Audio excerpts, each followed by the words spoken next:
Cognitivism is a psychology of learning which emphasizes human intelligence as a special endowment enabling humans to form hypotheses and develop intellectually. The underlying concept of cognitivism involves how we think and gain knowledge.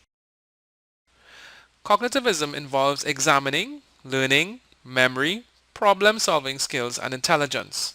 We humans have a complex physiological structure that absorbs a variety of stimuli from the environment, which means that through interaction, we are able to acquire knowledge and skills.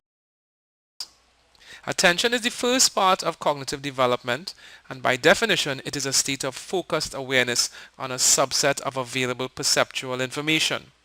The key function of attention is to discriminate between irrelevant data and filter it out, enabling the desired data to be distributed to the other mental processes. Jean Piaget, 1936, was the first psychologist to make a systematic study of cognitive development. His contribution included a theory of child cognitive development, detailed observational studies of cognition in children, and a series of simple but ingenious tests to reveal different cognitive abilities. The cognitivist approach to education sees learning primarily as a mental process, with process being the key word. The focus is not on behavioral development or social engagement, but on building the learner's ability to process information and, according to Burns, solve problems and develop insights. From the cognitivist perspective, learning takes place as the learner develops the ability to perceive meaning within information, to make connections, and to apply this understanding. As Hartley puts it, instead of acquiring habits, learners apply plans and strategies. This is the foundation of cognitive constructivism, wherein knowledge is constructed within the learner's head. Hartley also points out that prior knowledge is important to learning. Cognitivist theory is largely concerned with the processing of information in short-term memory and the transfer of this knowledge to long-term memory. Learning also involves retrieving that stored knowledge to process new information. Kofer notes that meaningful information is easier to remember. Similarly, Hartley believes that lessons should be both well-organized and logically structured to aid in processing and memorization. From the cognitivist perspective, an effective lesson is one whose value is clear to learners and whose delivery is clear and concise. Piaget considers schemas as hypothetical mental structures for organizing concepts. Accretion, tuning, and reconstructing reorganizes these schemas as the learner engages in new learning experiences.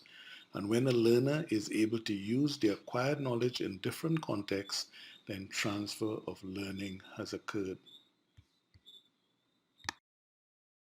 Several teaching approaches evolved out of cognitive learning theory. Example, problem-based learning that presents students with an open-ended problem with many solutions and asking them to develop answers.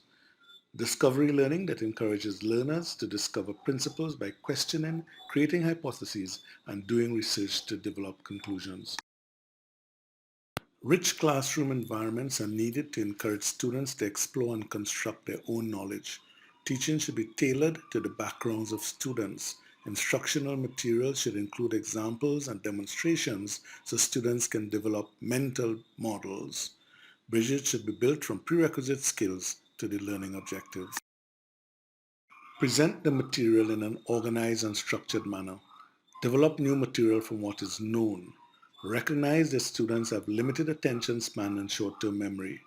Provide practice opportunities to allow the new learning to be applied outside of its original context. Help learners adopt appropriate learning strategies. Piaget's theory of individual cognitive development and Vygotsky's theory of social cognitive growth or zone of proximal development constitute the backbone of cognitivism. These theories bear on the assumptions on how instructions should be structured. According to Piaget, for instructions to be effective, they should be established on student schema, that is, their mental structures. One way to determine students' current schema is to ask them questions while paying attention to their answers and remarks that may give clues about their schemata. For Vygotsky, instruction should be targeted at the far end of the zone of proximal development. Suppose a student can explain the workings of a router with help but views other instructions as too difficult or too easy. We would say that the explanation is within his zone and that this is the level at which instructions will be most effective. Be it Piaget or Vygotsky, cognitivism assumes instructions are organized, new materials are linked to what is currently known, that is, a type of mental scaffolding, the limits of attention are noted, and instructions are authentic and real. There are a number of criticisms of cognitive theory. One is confusion between developed theories. 2, improper data leading to skewed results. 3, confused concepts. And 4, poor measurement of tools used.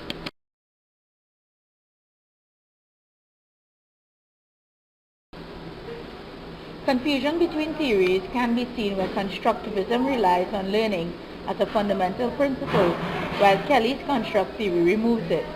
Improper data or wrong information can lead to wrong results.